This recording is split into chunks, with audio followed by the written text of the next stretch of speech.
What's up, guys? We back. What up? We're back for another episode. Hey. What up? And today we got my boy. Alex. Got my boy Alex. How y'all week been? Good, man. Good. Shit, I'm just trying to get my drink on, but other than that, we good, man. We all getting our drink on, different type of drink. But yeah, man. Today we want to talk about something different. Yeah. Obviously, we're still gonna joke probably, but we're gonna start off with my boy. See what he has to tell us today. So tell us a little bit about your beginnings, your childhood. So, man, see, where do I start, man? It's a long story. I got some years on me now. Man, grew up over there, closer to the West LA area, Culver City area, from like elementary to high school. High school moved out to Hollywood area, but still went to school in, West LA. My dad lived in Long Beach my whole life, so I used to go up over there. A lot of friends grew up over there around the USC area. Cool. Grew up getting hit up at Heartbeats all the time until once they got familiar with you, and that kind of stopped. So kind of spread out all over LA. All over LA. Some parts of Long Beach. So cool. Yeah. And then, what made you get into? Because you were a probation officer, right? So I was a probation officer. Not gonna say which county, because some of the stuff I might say, man, Nah, you good. I might get a hit on me or something. But yeah, I was pretty much what they call a detention officer. Okay. So I worked in juvenile hall, but I was working the mental health unit of the juvenile hall for 4 years. All right. Just in that unit. This is at what age? Man, this is probably up until 2019 when I left the department. No, what ages did you start? Man, we had anywhere from, I think the youngest was 12, and then we had up to 19, I think. So it was... And this is something that you wanted to do? You were just like, somebody told you, hey, there's money here, what's up? Nah, you know what, man? I'm not good at math. I'm not good at science. I don't like working in the sun digging trenches. All right. So that puts out like 3,000 jobs I could do. Only thing I'm really good at is talking, dude. So I was like, shit, then welcome, dog. Let me talk, man. But I was always interested in working with youth and working with kids. Oh, okay. I've known Frank, man, since we were 16. By the way, that's my first name that people don't know. Yeah, hold on, who's Frank? He's probably like, wait, who's Frank over here? I know Tony. What's going on? Tony, since we were 16, man, and you get into a lot of shit when you're younger. Luckily, we never got caught up with any real, anything real. Man, which is Which is good. Yeah, it was interesting working with youth, and then I worked. I went to school, got my degree in social work. Okay. So then that opened doors. I did like rehab. I did family reunification. I worked at Children's Hospital, worked in gang prevention, and I worked for a fatherhood program. So fathers between the ages of 13, 24. Okay. And yeah, we had a guy who was 13 with 2 kids. And then from there, that's when I went to probation, because I was like, okay, I've done some of this stuff. Let me go out there and let me see, try to make a difference. But it's a whole different ball game, man. It's like you against them, dude. Like, so, how old were you when you started that job? 32, I want to say. Oh shit! Okay, cool. So I was. Yeah, you were already. older. Yeah. So I thought you got in it at like 20. Like you're a kid trying to talk to kids in a sense, right? Yeah, nah. I was Shit, at that time we're doing some stupid shit. Yeah, that's what I'm saying. Yeah, like, we're on some that's shit, what I'm man. saying. I'm gonna say it like this, man. Some of the people I spoke to when they found out, how the hell did you clear background? Hey, man, if it's not on paper, it never happened. Right. I think even Frank was like, "Ow, bro, fuck, you clear background?" Hey, bro, I was just kind of like, motherfucker, through all the tickets we got, through all the bullshit we went through and racing, and back in the day, that's what we were into, right? So, man, we started fucking young. What's crazy is that, and that time, or at least when I met him, like I had no idea that I was gonna get into some type of racing or nothing about cars. Nothing. I didn't give a fuck about cars. Put it that way.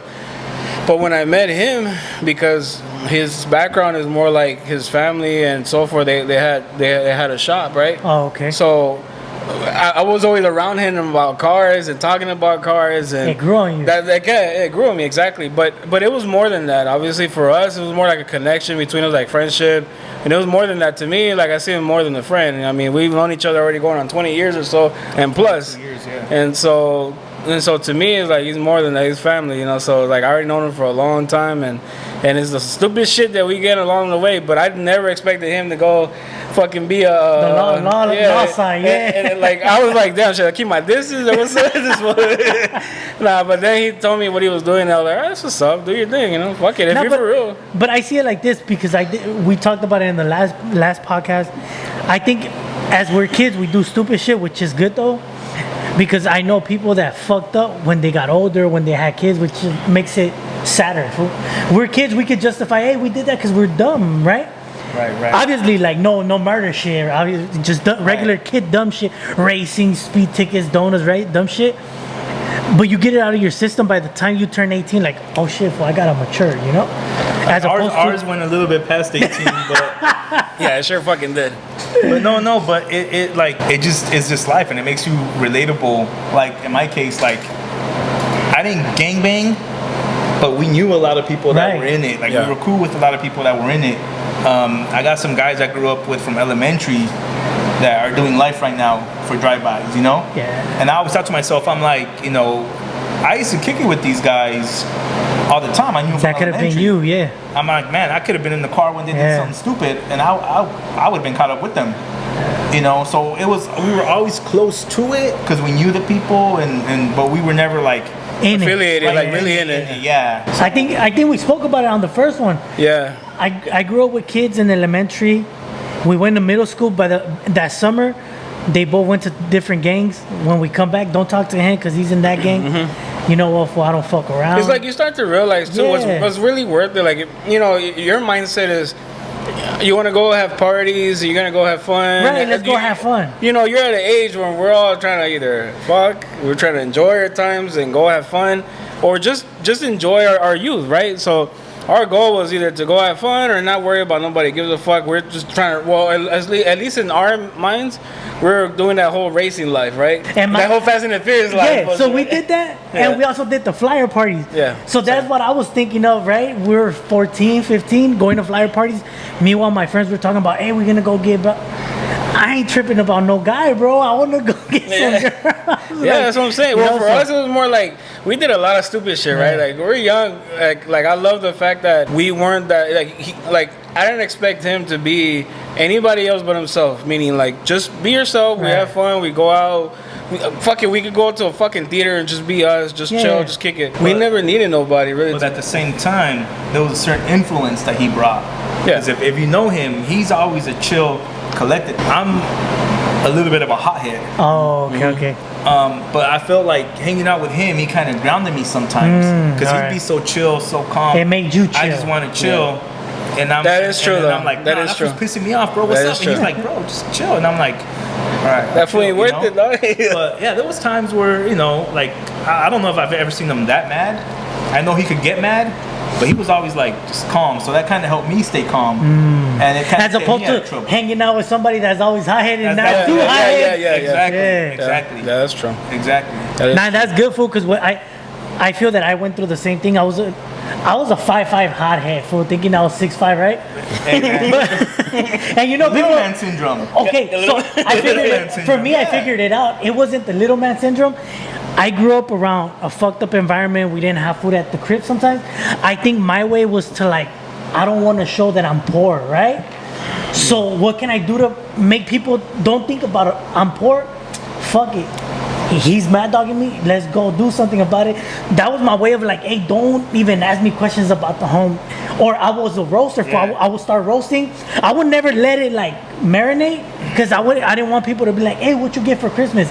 Bro, I don't got time for questions. I'm gonna roast you or we're gonna go fuck you. You know? And so when people tell me it's a little man syndrome, for me it was like, I didn't want people to know what was going on at home. See, but that's the thing too, though. Like what you're talking about, I feel, is like you were trying to show a certain persona. Yeah. Right. And for us, it was just we're just enjoying what we had. You know, like to me, we didn't give a fuck about money. We didn't give a fuck about somebody looked at me like I'm poor. Like it's either you're with me because you're with me because you fuck with me. You don't. It's like because you fake. I'm sorry, but there's a lot of people that going through that trend and that when they're a certain age, it's like you have to fake it, right? Yeah, and I'm like, you don't have to do all that. I'm sorry, but we all been through that phase when we like to show off a little more. We all been there. Everybody could bullshit like, I'm not a show off. We all done it. We all done it at some point. Even if it's just to show off your car, show off your shoes, show off your clothing, whatever the case. We all done that part, right? But it's not. But just keep it real with yourself. Personality is what I care more about. I don't care if you could be flossing, but your personality is like, because you're fucking hella cool. I fuck with you. I don't care if you're poor as fuck. I'll fuck with you. You know, it's just more to it than just because a lot of people, you drove a lot of people that were fake around. That's what you drove at first. But when you keep it real, even if you're flossing, you see the real people. That's why your circle's so small these days. Because we had that. We had that friendship. All sort of like we have 20, 30 people around us and they're all fucking we're popular.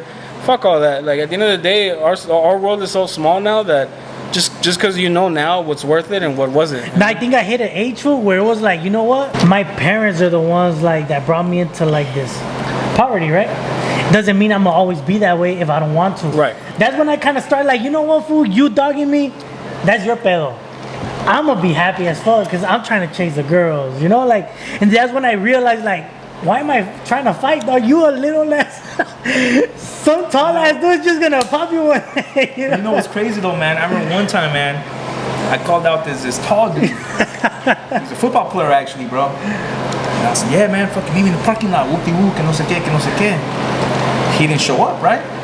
So it made you feel better. Inside of me, I mean, I felt good, but inside of me, I was like, fuck, thank God that fool didn't show up. Yeah. You know, and then one of my other friends was like, hey, bro, so what would have happened? I was like, I don't know, bro, but I'm just glad he didn't show up because he would have fucked my ass up, bro. He's a football player. They're like, so why'd you? I was like, cause I don't want to be no bitch. You know, easy as that. Like, you know. But deep down inside, I was like, damn, all right, I got saved from that one. Hey, but you know what's funny? Last time I was talking to a bunch of dudes and they were like laughing at me and I was like, dog, I'm at an age where I don't give a fuck. So I was telling them basically something like that if we square up and you look like a professional boxer, I'm gonna shake your hand and be like, bro, why are we mad? You know, like, dog, because I'm smart now, like, well, I'm not gonna. You know your limit and shit. You knew. Now, if I see you go like this, I'm gonna be like, for sure, fuck it, let's fight. But if I see you stand for it, bro, why are we mad? You know, let's hug it out. Let's hug it out, fool. Come on, dog. I'll buy you a drink, bro. What you drink? And they were laughing at me like, you a bitch, fuck it. If that's what you think, I'm just smart now, fool. I don't have to prove anything, you know, like. If I know you can fight for a living, fool, what the fuck? Why bother? Yeah, like, I get it. We all egotistic and we all think we're like, oh, we're man. Yeah, dog, but you do that for a living, bro. I'm not gonna fuck with you. We did that a few times, us, like, running in the streets, right? This was, like, you heard him, right? He's a hothead, right? Yeah. So in the fucking freeways or in the streets, oh, shit. This was an anger management type of guy in the middle of the road, right? Like, motherfucker needs one, right? So we're sitting there, and this was out of nowhere, like, motherfucker, blah, blah, blah, and fucking honking that shit, right? And I'm sitting there like, oh shit, here we go and shit. And then the fool's coming up next to us and shit, right? And this fool starts to talk and scream the shit out of it, right? And I'm like, man, watch this fool be fucking mafia, or watch this fool be someone that we're not, crazy, you know, yeah, right? Like, this fool didn't have no limits, like, to know who it was. So there was a few close calls where I'm sitting there like, this fool's about to throw some shit at this fool's ass. He's about to throw some water at these fools, or this fool's gonna just call attention to like getting fucking more heated. Do that though, but you know what though? Like you said, you learn. Yeah. You learn. Yeah. Because now I'm like, I don't want to get into that. Nah. And it's crazy because I had a kid. So right now I'm a high school social worker. All right. So I work at a school, and I had one of the kids tell me, yo. So unfortunately at the high school, I had to tackle a kid down because he was trying to beat up on two teachers. Okay. So I had to like take him to the ground and all this stuff. So one of the kids was like, yo, DP, like, well, you know, what would happen if I like came at you? And I'm like, well, first of all, bro, I don't throw punches. I'm gonna throw a kick. It's like, a kick? I'm like, well, I know Muay Thai. Oh shit. Not like expert level. But you know some. Blah blah blah. But you know. And he's like, what? I'm like, yeah. Well, you're expecting the punch. I'm like, dude, look at my shoulder arm, bro. I ain't got no reach. I can reach a lot more with my leg. I'm like, so I'm going straight for your knee. I'm going straight for your stomach. I'm kicking something, bro. And then I'm running. And he was like, what? I was like, yeah, I'm not gonna stand around because once you get mad after I kick you, then you're coming after me. So, you know, so I just played it down to the kid like that. But even now, it's like there's so much more to lose. Not just that, fool. I realized too, there's people that have nothing to lose. Right. And that's when that's when they told me, like, while you thinking, oh, we're gonna get into a fist fight, no, this guy is ready to take you out because he just either lost his wife, lost his kids, or just mad at the world. He just mad at the world. Yeah. Fuck everybody. You know? Yeah. Oh, you honked at me? That's the reason, you know? So I learned to just be cool and collective. You know what, bro? What? I'd rather get home 5 seconds late than not at all, you know? So some of the things we're talking about now are some of the lessons I try to take back to the students I work with. Oh, okay. Because I'm like, you know, a lot of times, man, and it's funny because I tell my students all the time, I'm like, when I talk to you guys, I always say in 5-10 years. And you guys might be like, what the hell is this fool always talking about 5 to 10 years? Like, I don't even know what I'm gonna do after school. And I was like, but trust me, time comes by quick. It passes fast. And I was like, so when I talk to you, I'm talking to you from experience. I'm talking to you from lessons that I've already probably learned. From wisdom. Or right, exactly. And no, I was gonna tell you just off the topic of what we were talking about earlier. Do you think any of these kids that you were a CO, right? Not or PO or CO? It's the same. Okay, because we had that debate earlier about that shit that I kept saying BO the whole time, but whatever, CO. So, do you think by any chance, like any of these kids that you were with, by now if they see you in the street, what do you think they're gonna catch, like get from you? You know what? You think they're gonna respond from that, or be like, you know what, I appreciate what you did, because that's what we're talking about. That sometimes, you know, even in our own, when you're sitting there now, you know you're a civilian, right? So, how cops treat you, sometimes when you're like, fuck, that's bullshit, you know, that's fucking whack because you were one, right? But now that you're outside, you're a civilian. Do you think any of these kids that now they got out, if they got out and they ever see you, how do you think they're gonna come at you? Like, I had an experience where I was picking up my daughter once at school, and I ran into someone. I was still working for probation, but he recognized me. He walked up to me. He's like, "Hey, what's up, man?" And I was like, "Oh crap!" You know, by this time he had all these face tats and everything, and I was like, "Oh, what's up?" And I was like, oh, you know, he's like, what's up? And I was like, oh, what's up, man? How you been? He's like, oh, I'm gonna go see my baby. He's like, you still working the halls? I was like, I'm still working the halls. He's like, oh, cool. He's like, who's this? I don't want to tell him it was my daughter. I was like, oh, it's my niece. I'm just, you know, picking up my niece. I'm just doing a favor. He's like, oh, all right. Trying to keep that family away. But he was like totally cool with me. He's like, all right. I was like, hey, bro, like, stay out of trouble, man. He's like, yeah, I'm trying, dude. I was like, all right, I don't want to see you back in the halls, you know. That was that situation. Another time, I had a kid get locked up. He came in my unit. He's like, hey, man, I saw you buying tacos at such and such, blah, blah. And I was like, yeah.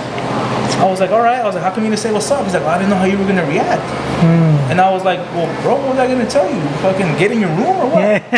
I was like, nah, you should have just said what's up, you know? And then he's like, oh, I just, you know, didn't know. And I was like, nah. So I didn't have a lot of negative encounters. You know? I probably remember off the top of my head one kid that I just really couldn't stand, and I tried going after his ass. And all the kids in the unit are the ones that jumped on me and stopped me. And they're like, yo, officer, like, you're one of the cool ones here. Like, don't lose your job over him. Like, because the kid's like, meet me in my room. I said, all right, let's go. And what's up, you know? I'm like, shoot, we about the same height, we about the same weight. You know, let's go. But the kids were the ones that are like, nah, he's not worth it. Like, don't lose your job. Don't get in trouble for that. Like, be cool. Like, you know, I'll pack him out for like, dude, cheeseburgers. You know the movie, The Longest Yard? With the cheeseburgers? Yeah. Oh, cheeseburger. Hey, man. Eddie. Cheeseburger Eddie. Hey, man. Burgers will do wonders in there, man. Oh, for real? Dude, I used to have kids. Hey, man, I'll pack that food out if you bring me some Mickey D's, bro. Really? Yeah? Like, shoot, let me think about it. I never said yeah or anything, but right. Dude, these kids for outside food, man, or whatever you would bring them, dude, they'd be so happy. Well, yeah, because we're not seeing nothing but 4 walls, dog, or 3 walls and shit, but whatever you want to call it. But yeah, and then it's crazy because I worked at Children's Hospital doing this is when I was working at doing family reunification. All right. So what that was I was working with kids coming back from foster care while their parents were in rehab. Damn. So that was tough because you got parents going through rehab, and then you got kids coming back young into kids the home. So I had to help mediate, help them adjust to each other, right? And I remember a few times, man, I would hear, I'd be walking in a certain unit, hey, Alex, and I'm like, what the fuck was my real name here? Because we all go by last names. I turn around and I'm like, oh shit, like, dude, how you been? Well, I'm in here now, I'm locked up. Like, how's your mom? How's your, unfortunately, he didn't have a good outcome or whatever it was. But this kid's like, man, I remember you were the first one to take me to the movie theater or to take me to Denny, and I was like, oh shit. So, it was a trip, man, because he was like almost 6 feet by now. Last time I saw him, he was probably like 5'1". He was a little chubby kid. Now he was this tall, like skinny dude, like face tats and everything. But he's like, no, man, like, and he told everybody in the unit. So I got sent to that unit for the day, and I didn't know any of the kids. So when you don't know any of the kids, it's harder because they don't really respect you. Respect you, right? This, And that kid stood up and he's like, yo, don't mess with this dude, man. This dude's cool. Like, I know him from the outs. Like, he used to be like my therapist back in the day. And they were all like, what? So they all got cool with me. So it's all about just talking and just building that rapport with the kids, So let me ask you something. Like, I know it's a little different, but it just, I feel like, at least for me, dog, this should be like either some motivation or some kids, I don't know if you tried or they even told you like, fuck that. Did you ever speak to a kid and we're like, hey bro, if you get your shit together, you can go outside and marry? Or was it something that they'll tell you, bro, we don't give a fuck about that right now? Nah, man. I used to, when I talk to them, I try to be real. I'm straight up, man. And it was crazy because even when I was in there were certain consequences we can give the kids, right? Okay. Put them in a room. A lot of people wanted to avoid that because it was going to be a struggle, a physical struggle, maybe. With a kid. Right? But when you talk to the kid and you build a rapport, I was able to tell the kids, yo, you fucking up, right? Oh yeah, officer. I'm like, all right, so what do you owe me? 15 minutes in my room. All right, bro, I'm not going to drag your ass on the hallway, so what's up? You going to come and get me in 15 minutes? I got you. I'm going to put the timer on. 15 minutes, I'm going to come and get you. Boom. I used to go and get them. They took your word, and that's why when I would talk to them, I feel like they would listen. Cool. So we would talk about those like life experiences and things like that. A lot of time is just learning from them too, learning to listen. I know they had this one thing, dude, in the units, no gang talk. I used to go there and I used to chop it up and I used to hear the good stories because that's how I learned who I'm dealing with. Right. That's how I know what this kid is capable of. Damn, you shot 3 people? Oh shit, this fool might try to stab me in the neck if I piss him off. Right. Like you have to know who you have. You got to be more cool with him than him. Type of thing, right? And then at the same time you're building the rapport, then the kids are like, oh, this listens to me. Because I used to tell them, man, like, what's up, like, what's your story? Oh man, this and this and this, and we did this lick and we did this. I'm like, all right, cool, you're not gonna trip, you ain't gonna tell. I'm like, nah bro, you're already in here. You're already in here. Yeah. What am I gonna tell? Like, I can tell you not to do it. Are you gonna listen to me? Probably not. I'm like, but hopefully, the words I tell you one day will kind of just be in the back of your head or whatever. Were there any kids in there that didn't want to come home for whatever reason? Yeah, man. I think when we were talking earlier, I remember there was a kid. I was like, yo, man, he was a cool kid.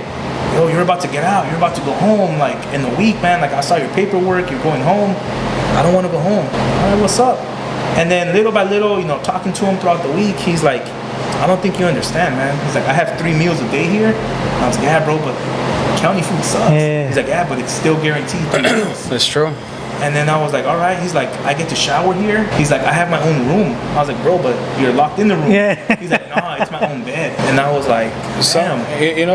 That's just crazy too. That some people look at that as like a home, huh? Right, compared to being in the street. Yeah. And also, some of them, they'll lie to themselves as into they want to be part of a clique or a hood or whatever. Sometimes they look like they want to leave it, like they want to like leave the hood for them to be in there, so that at some point they could escape it.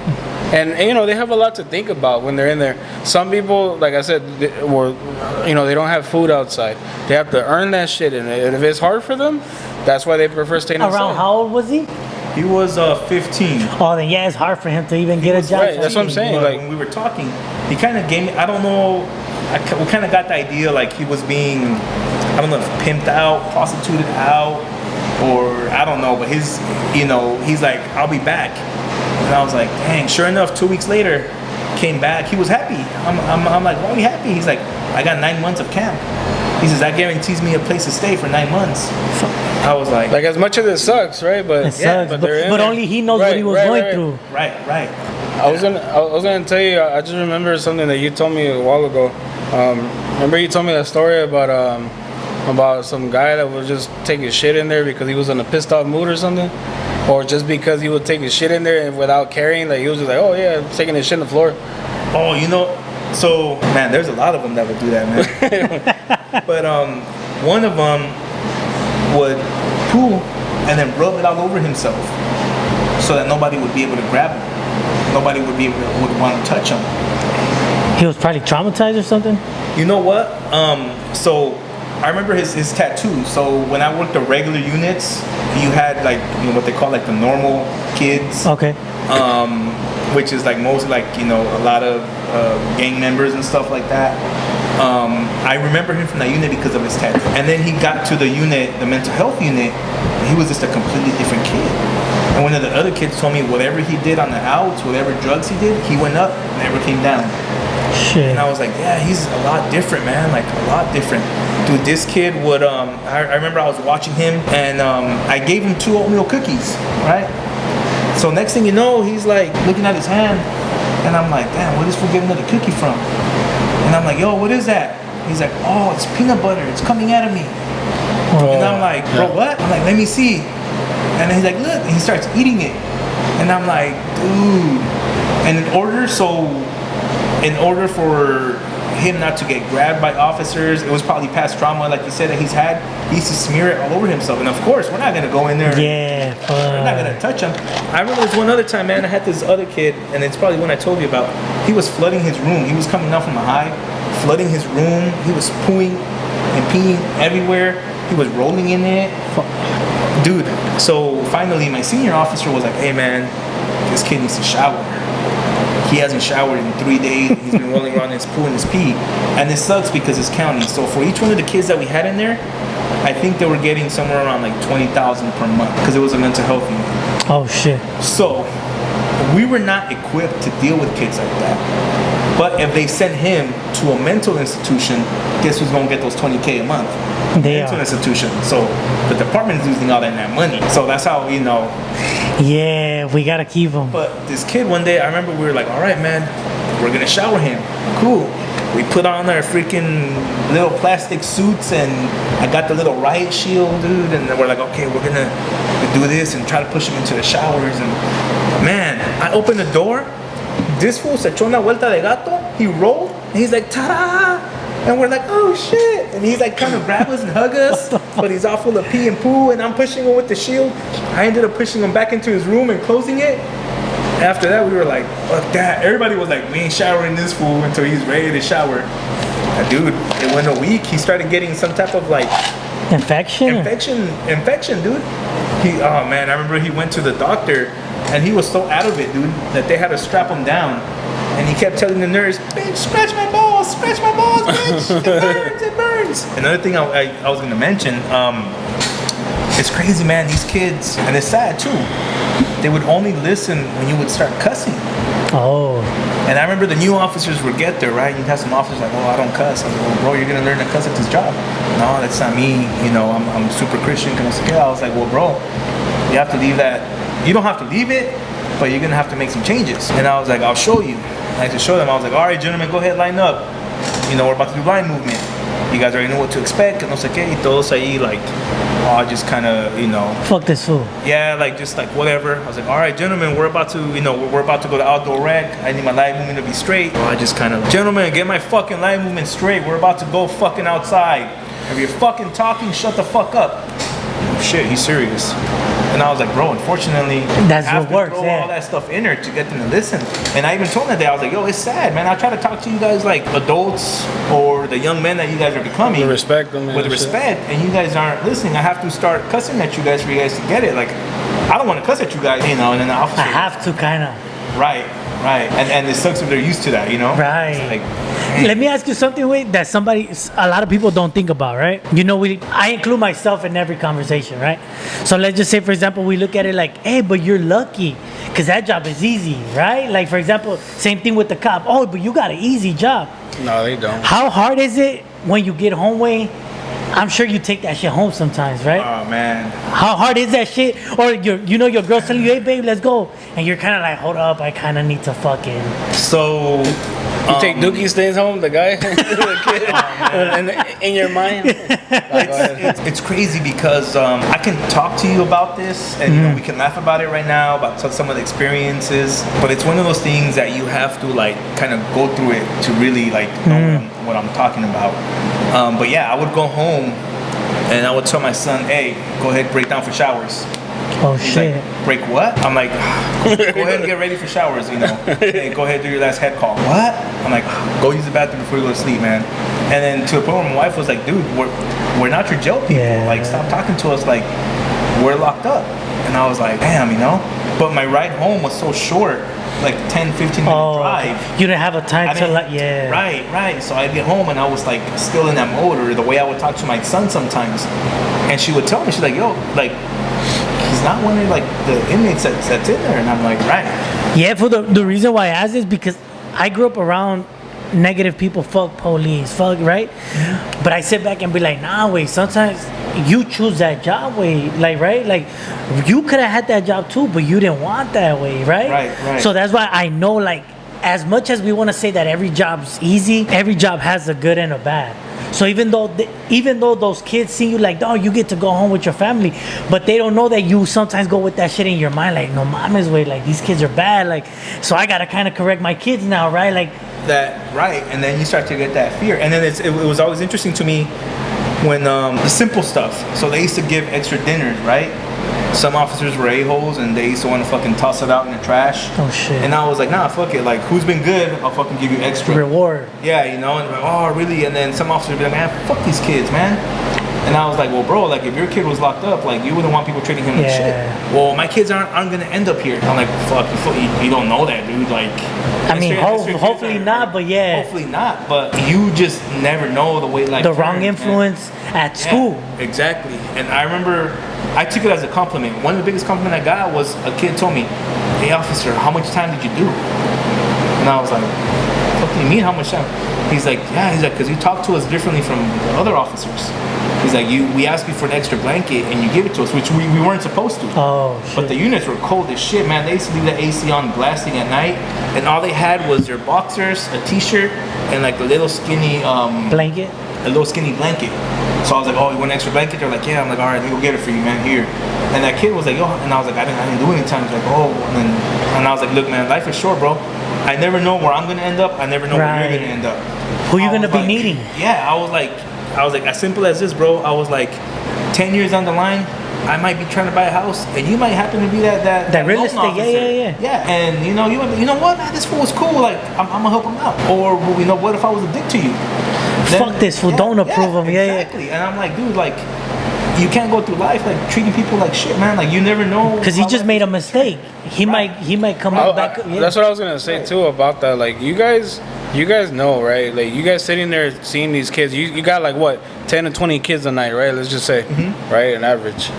And I'm thinking to myself, I don't think every one of those kids deserve to be treated like shit. Right. Some of them get to where they make a fucking mistake, like we all did, right? We all done that shit. And the only difference was we didn't get caught. Right. The only difference. Or if we did, it's like a day or whatever, it don't mean shit. But to those kids that actually been through shit and going through shit because their families, right? Because sometimes, you know what sucks is mostly the parents too. That some of them, like, they don't have parenting. They're good parents, right?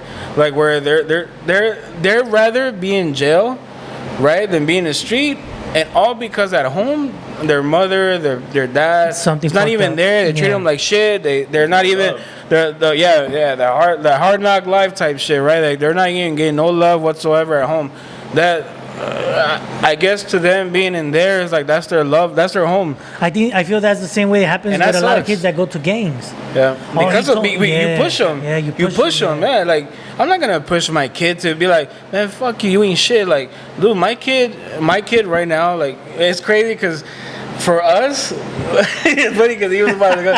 Our kids are very similar. We already talked about this shit. His kid, what, 14, 13? 14. And my kid's 11, right?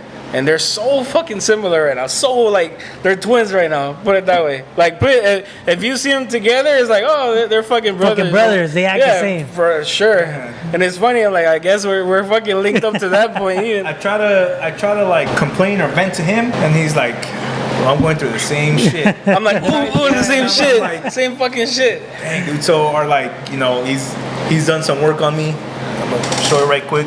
He's done some work on me. So whenever I come, he's like, oh, 5-6 hours. No, man, ends up being 4 or 5 in the morning. Because a lot of times is this, we're just conversating, right? Conversating. And the thing about, you know, with Tony is like, I started my family. You say Frank, dog. I'm not used to you say Frank. Okay. Frank, Tony. I started my family sooner than he did. So for a while, we kind of disconnected because I was with my family. He was out partying or doing his thing. Yeah. But it was nice because we were still able. I don't know. Like when we got together, we were still able to reconnect. And like nothing. Like nothing. Yeah. Like it just kept going from where we left off. Like we didn't care that you have your relationship. I get it. Like you know you need your time with them, right? Because it starts to make a gap where you're like, okay, now it's more like family for you or just your girl. And I get it when you're in a relationship. But don't forget who your real people are. Like man, to me, I'm like, man, we grew up together, baby. You're like my left hand, right? To say that we went through a lot of stupid shit, and for you to just be like, all right, fuck you, you know, like, or just be like, oh yeah, like that ain't shit. Now I got my real life going on, right? So like that's fucked up, dog. Like to this day, we connect, we talk, we meet up, we see the stupidest shit still. It's crazy because my brother passed away in 2007. He was in Iraq. All right, rest in peace. And he was the first guy I called. As soon as I got the phone call, I was getting off of work. Hey man, you know what? Your brother had an accident in Iraq. You know, he passed away. First person I called was him. And I was like, yo, bro. I was close to him too. My brother just passed. He was like, I just got the. He's like, nah, you're lying. I was like, I'm serious, but I don't know what to do. Dude, he was at my house, dude. I kind of lost sense of time or whatever. But he was there, dude. He picked me up. He drove me to my dad's house. I couldn't drive. He drove me to my dad's house. A few other friends of us, you know, came, but he was the first one I called. He was the first one I was there. Drove me to my dad's house for a few days. He didn't go to work because we were staying at my dad's house for a little bit. So yeah, man. His brother passed away. His mom passed. I mean, I remember when he told me his mom passed away. I was like, dude, I was just having drinks with your mom. Like what we're doing right now is having drinks and talking. Like, you know, I was just hanging out with your mom having drinks. Yeah. You know, so we've kind of been through that stuff like together. Like when his brother was real cool with me, man. Like his nephew. Man, he has a nephew who's a lot younger than him. This kid would come sleep over at my house for a week. And it was a big age gap, man. He was like in junior high. We were already like out of high school. Oh, okay. But he was like to me, like, you know what I saw between him and my nephew? Him and my nephew was more like, I felt that he was a big uncle to him or a big brother to him. So my nephew is something that he didn't have. He has me as an uncle because I'm his uncle. His relationship with him as a friend, stronger. Right? It was solid to where like I trust him as into now I don't have to worry. I didn't have to worry about we did a lot of stupid shit together where I'm like, man, I used to knock out at his house, he's knocked out at my house. So it was more like he's my brother in a sense. So my nephew's been through a lot as a kid, like also, and so he's more like he's been around everything we've been through, or us with him. So what we see and what we saw is more like we don't give a fuck. Like we love each other in that sense. Like I'm not gonna like we may not say it to our faces, but we know damn well like would I be willing to do for him? Would he be willing to do for my nephew? Or vice versa, what he be willing to do for me? I never had to doubt that. Like, I know that if some fool comes around like, hey, what the fuck? I know this fool will be the first one. Or vice versa, if someone's stepping up to him, I'll be the first one there too. Like, we don't hesitate. So you know who your people are. Yeah. And it's crazy too, because, you know, some people would try to play it like, you know, oh, he's just a tattoo artist. And you're, you know, you have a master's, you're college educated and blah, blah, blah. And I'm like, I don't mean shit. It doesn't matter. It doesn't matter. Like, I talk about him to my students all the time, man. All the time. Like, I'll tell them, I'm like, oh yeah, you know, my best friend, you know, like my brother, like he did this piece on me. And then I had a kid tell me, like, oh man, I thought your best friend would be like another social worker. And I'm like, nah, why? He's like, I don't know, because I'm like, nah, dude. Like, and I think that's the beauty though. Like everybody you grow up with, they go different ways. Yeah. And that's the beauty that somebody's this, somebody's that, but y'all still click. At the end of the day, like, we still cool as You fuck. know, last week I was at a conference, and there was a social worker up there, and she was like, think about your friends and what song would you play, and and she comes around the room and she asked me, and I was like, started from the bottom, now we're here. She's like, what do you mean? And I was like, I see my boy Frank go through hard times, working jobs, and he was like, fuck, I hate this. And now he found his passion, like he found his thing, and like that makes me so happy, because I'm like, like when you have your passion and you work at it, like you're gonna make it, right? Because it doesn't really feel like a job. Exactly. Yeah. So I get happy. He just did a piece that he was showing me, and I was like, dude, that is freaking sick, man. I'm like, dude, I've seen your tattooing skills go like this, and I was like, and I talked to my students about you, because not every kid's gonna go to college, right?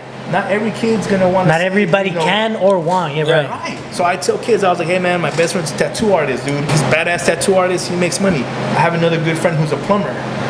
Hey, they make money, dog. Dude, they make money. They make money. I've told them, I was like, damn, bro, all you do is play with shit water and you make money, I'm like, damn. And then no, look, for the people or the young kids that are listening to this shit, yeah, you don't want to get dirty, but these are the jobs, dog, that you can literally use if you own a home. Yeah. You don't have to ever pay for anything, dog, right? But, I've had some teachers at my school get mad at me.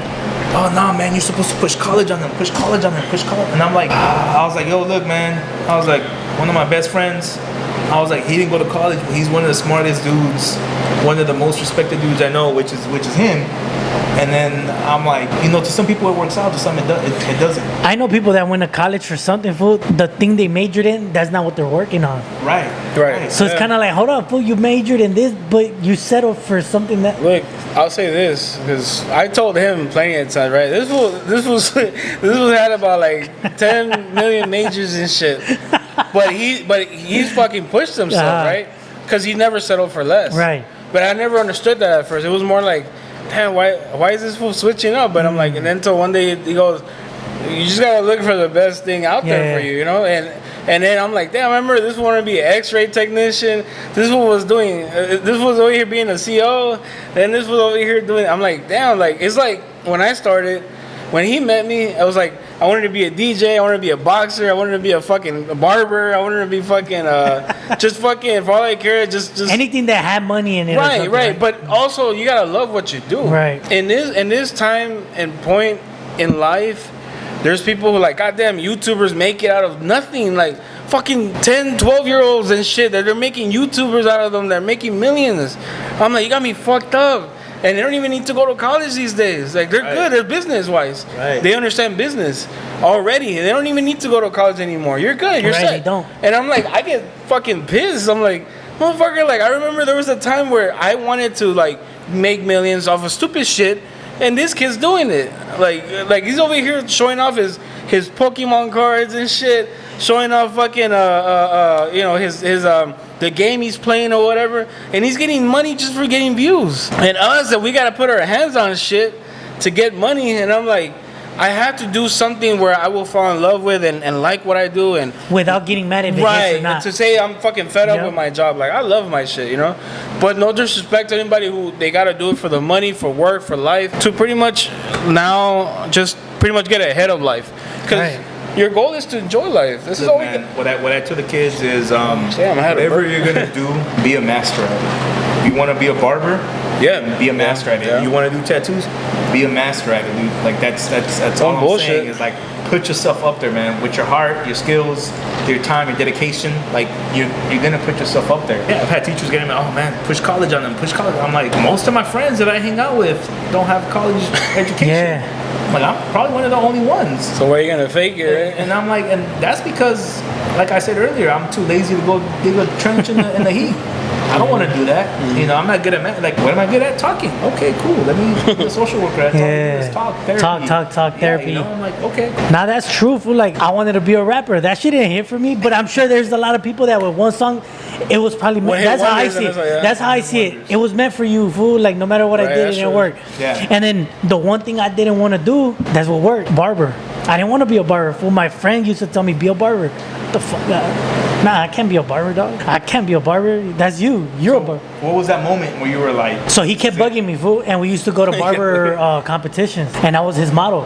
And he'll be like, fool, you fit in with these dudes, y'all dress alike. Nah, fool. In my mind, not because I was too cool, but in my mind, that was a gift. Like, fool, that's a gift. I don't have, what the fuck, nah. So one day I got fired from my job, and I had a part-time. So I got fired, and I was like, I'm gonna prove this nigga wrong. You cannot just be a barber just because you think I can be a barber.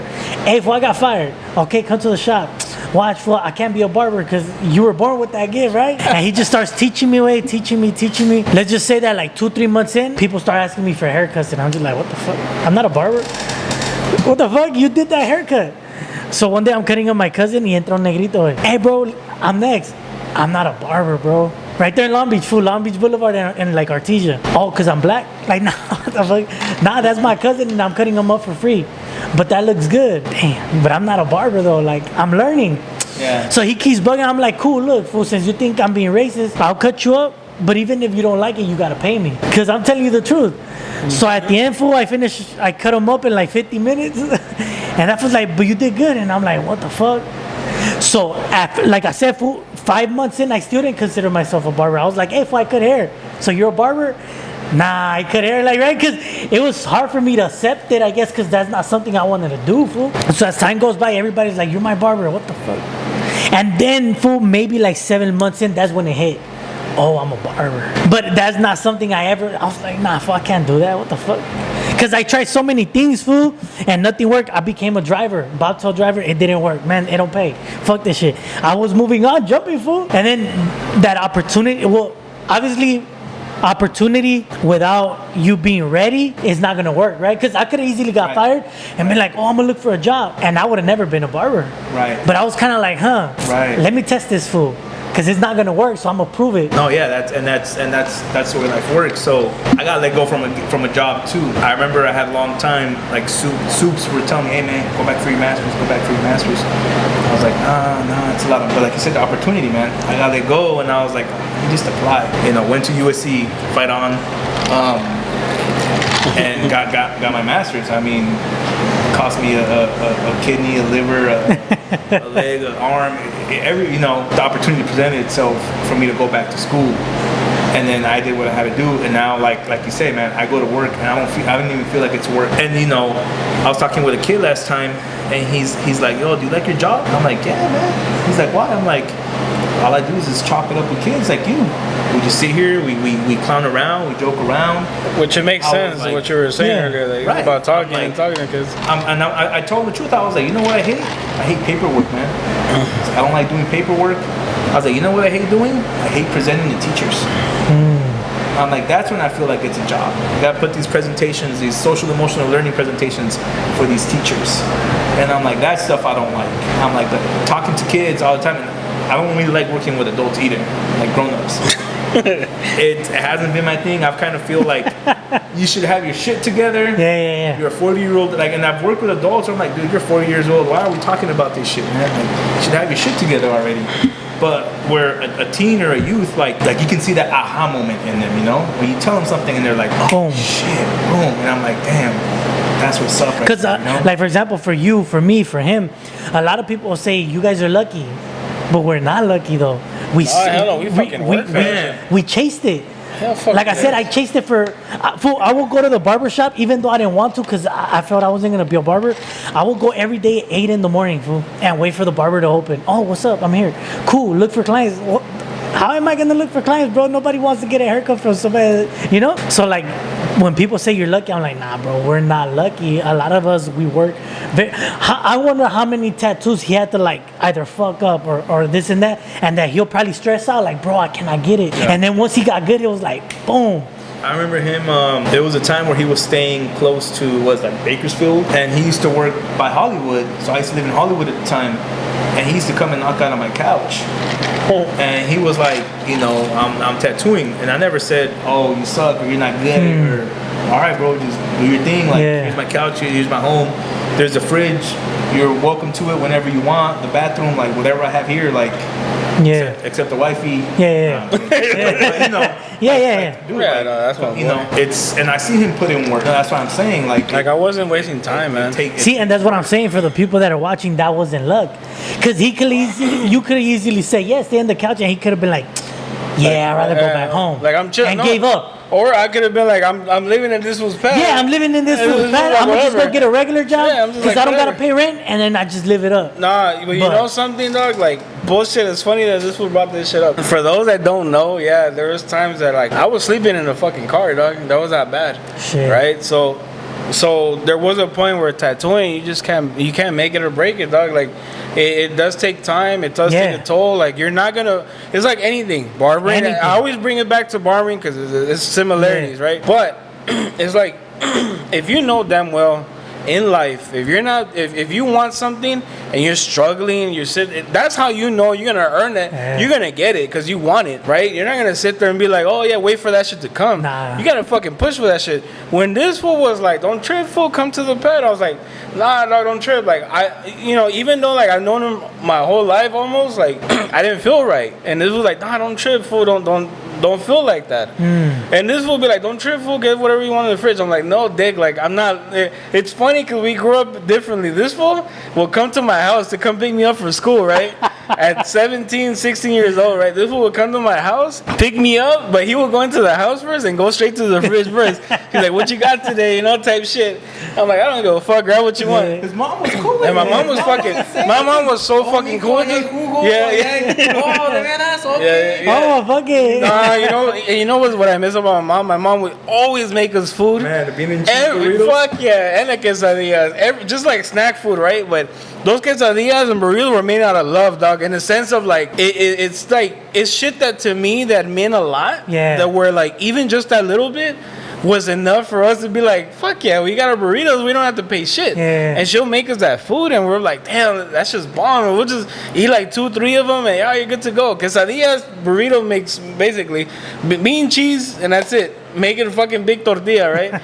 But this fool will show up, and this will go straight to the fridge, right? And I never give a fuck. I just laugh because I will be in the fucking room, right, knockout, right? And this fool will come and wake me up. He's like, "Oh, I thought you were ready." I'm like, "Bitch, just like knock first, motherfucker." But this fool, I was just a joke, right? But this fool walk in, he's like, he'll just go in there, he'll grab something from the fridge. He's like, "Hey, fool, you good or what?" And I'm like, "Oh, fuck, where'd you get that from?" He's like, "From your fridge." Well, I'm like, "That's what's up." Your mom told me. Yeah, but I'm saying sometimes when they're just us and I was in the room by myself, but when my mom was there, she's like, yeah, go ahead, grab whatever. And I would just laugh because I would feel like, okay, well, she feels comfortable with him, so I don't have to worry. Why am I going to fucking feel anything different about him?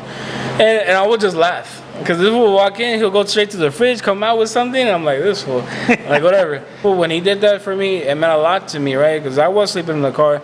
I wasn't like, I had lost my first studio. It was my first shop. Oh, okay. And for those that don't know, that's the part where like people don't understand that that you have to go through shit. Like you really do. This is going through shit. For me to now, I'm not done. Like I'm not settled. I'm still going for more. I'm not fucking done. And for those people that really want to like that they're not done and they're still trying to accomplish what they want, don't fucking stop. Cause I am not done, and I'm gonna continue, and I'm gonna keep fucking telling people like, yeah, I went through shit. And I'm not perfect. I didn't start off with thousands of dollars in my fucking bank account every day. I have to earn that shit. So to my son and everybody, even young kids, to what they're watching because of him being a CEO, being inside of a fucking facility with kids, if you fools are watching, what you need to do is need to know what's good from bad. And if you have shit stressing at home, don't make that being your last. Don't fucking settle to be in jail just to think that that's the only way out. Don't make that an excuse. Yeah, don't. But keep pushing. That's it. Yeah, pretty much. Hell yeah. So look, fool, everybody has to invest. You have to invest in your tattoos. I have to invest in my machines. Right. Without saying a number, how much time you feel that you paid off that USC debt? Shit, man, it's gonna take me a lifetime, bro. Still working at it. You know what, man? I have another good friend. His name is Mike. He's a forensic psychologist, PhD. Okay. But when you talk to him, he's like us. Okay. He grew up in Maywood. He went to the military. I asked him why. He said, I needed discipline. My life was going to shit. He said, I needed discipline.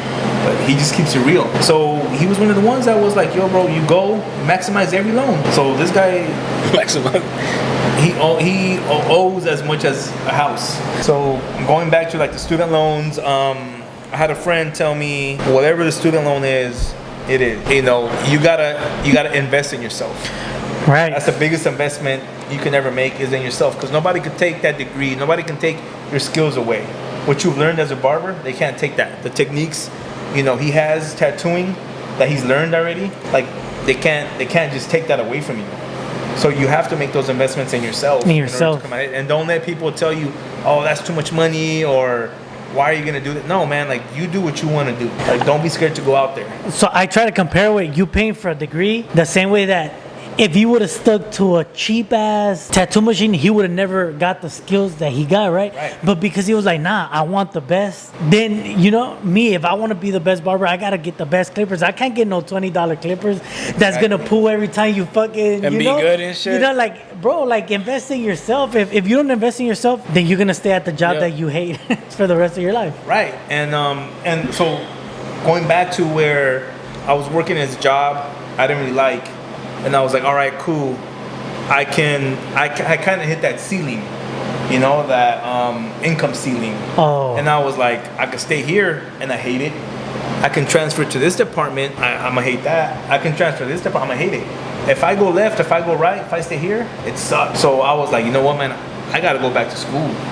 And that's where I went back to school. I owe a lot, but without making that investment. But you're happy, right? Right. I wouldn't be making what I'm making now. Yeah. I don't make tons of money because I'm not gonna sit here and say, Yeah. man, I drive a blah blah blah. I have a this house. I'm wearing Rolex. Nah, man. I got 2 Camrys and a truck. But my truck is old, so don't even think it's like, oh, he's driving new cars or whatever. No, but I'm comfortable. And you're happy. Yeah. And that's the biggest I thing. can't stop saying that, fool, because I think when we were just talking about it in the last episode, that what's success? I think success. Everybody has different. Everybody has a different way, fool. But I think most of the people, if you look at it, they're reaching for happiness, dog. Yeah, just happiness. They just don't want to say it like that because obviously social media. Oh, I want to have the yacht, dog. I just want to be happy as fuck. Who doesn't want a fucking yacht? Or who doesn't We all want do. That's what I'm saying. Like, But who, at the who end of the doesn't day, want? the But that's not what happiness, you necessarily looking for Yeah. to be 100. You know. So you know what's Because you could have a yacht and suicide. Some motherfucker suicide owning, one of the biggest things I learned working at probation was not all money is good money. Right. So I remember they used to say, hey, last name's De Paz. Hey, De Paz, overtime. Nah, man, I'm gonna go home. Oh, you don't want to make this money? Hey, man, look, I can barely get here for my regular shift, man. Right? Like, I don't want to stay here another minute. And it wasn't the kids that made the job hard. It's the it staff. was administration and the staff, the people you were working with, that made the job hard. Because people, I mean, y'all know county workers, man. You go to the county for something, they ain't happy. They hate their job, but Hey, they're look, there with the benefits and pay. Because I have bad memory. I don't know why people at the DMV and at the borders are always mad, dog. They hate their job, but the pay and the benefits, man. But look, for me, this is just me because I'm a people person. Right. If I worked at the DMV or at the border, I think I'll be happy, not because Because you're chill with you people. could You come conversate, again. bro. Like, hey, what you doing at Communicate. TJ? And you could fuck around. Oh yeah, you got any tequila for me? You could, obviously Yeah. throw little jokes and then just conversate with different type of people, But bro. it's But that goes anything But in you- county work. I think it also has to do with the crowd you're around and the influences Got it. that Okay, are okay. over you with the coworkers. You got to find the right. Also, Be serious too, all the time. Like, Be it's your boss too. Like, Right. a lot of it has to be your workers to your boss. If your boss is leading you to be, oh, you got to be like this, and that. Well, you're gonna follow that trend. If they see you acting up, being funny, and they're like, oh no, you got to be serious. You got to be Because I'm gonna be honest, intellectual into your shit. I feel like I've gotten laid off of a lot of jobs because I'm a people person. But I tell them like, dog, you pay me to do a job. Now, if you pay me a separate check to not speak, you can do that. But it's not in the contract that I cannot be happy, bro. Like Right. you gotta pay me to Right. not be happy because I'm trying to be happy, dog. Like that's my main thing. I want to be happy, So, I mean, just my question for you DMV workers, bro. I'll be happy as fuck. Like, hey, what's up? You coming for your license? Nah, I just need to renew my plates. For sure, we could do that. but this is how it was. Remember what I told you when I was at probation? I remember like people used to tell me, man, fuck these kids. The 15th and the 30th. That's all you got to worry about. Oh. Fuck these kids. And it was like, damn, dude. Like, I don't want to go to a place every day and work That everybody. where I'm not going to be happy. Where, like now, I tell you, I go to work and I don't feel like I'm at work. I'm hanging out with kids. I'm, showing kids like new things. We're exploring career options. Right. And that's where I tell them, you want to be a barber, be a barber. You want to be a plumber, be a plumber. Be a good fucking plumber. Right. Set yourself apart, man. Like build them skills. Like think of creative ways where barbers, man, you might want to do house calls. That might set you apart. House calls, tattooing, like, whatever it is that you got to do to set yourself stand apart. out, yeah. And don't be just a barber. Oh, yeah. I'm a barber. Nah, you're the barber. You want to be the barber. You want to be the tattoo artist, not just a tattoo artist. Like, nah, and then you have to own it with pride. Like, no, I'm a badass barber. I'm a badass barber. I'm a badass tattoo artist. Yeah. I'm a badass social worker. I can talk to kids and, hopefully get them, to see things differently. You got to own that stuff, man. And you got to invest in yourself. Don't be scared to invest in yourself. Yeah. Put the time to build your skills. Do whatever you got to do. There's going to be a lot of negative people in your life all the time. Why you paying for school? Fuck that. And most of the time, it's your own family. Mm-hmm. Most of the time, it's your own friends around you. People that I see it like people that don't have dreams, people that don't have a drive. But see, the thing about I was telling you the other day is that back in the day, families they're old school. Old school, and I respect that. I get it. Like they're more like hands-on work because they didn't have YouTube. They didn't have nothing like publicity, and they didn't throw themselves out there like that to say like, oh, this is easy now. Even if you were a carpenter, right, or let's say that you would paint cars for your daily pay. You didn't have social media to expose it. Right. Imagine like you all you do was paint cars all day and you'd be like, hey, you know what, check this out. Before you can promote yourself as exactly. So that's what I'm saying. Like a lot of OGs hate us now because OGs didn't have this. They had to do the public word of mouth. Right, back in the day it was just word of mouth. Now it's more like if you have social media, you have a big platform, you could blow up, and that fucking video could go viral on some stupid shit. If you go viral, that's it. That's a wrap, right? So going back to all this is the crazy thing that you have to be you have to stand out from everybody, right? And that's if you want to be different. Right. If you don't want to, if you want to be like everybody else, if you want to be typical, then follow the videos and just be stuck to that, right? But if you're creative, you can just come up with your own ideas. It's crazy because I've had people ask me, or tell me, or a conversation where, you have your master's, or you're trying to get your license to be an LCSW and have your own private practice, and then they're like, what if your son became a janitor? And I was like, well, I told my son, be the fucking best janitor you can fucking be. Make them fucking toilets fucking bling bling, like, like no. And I've told my son, I don't expect, just because I went to college and I got this education, I don't expect you to do the same.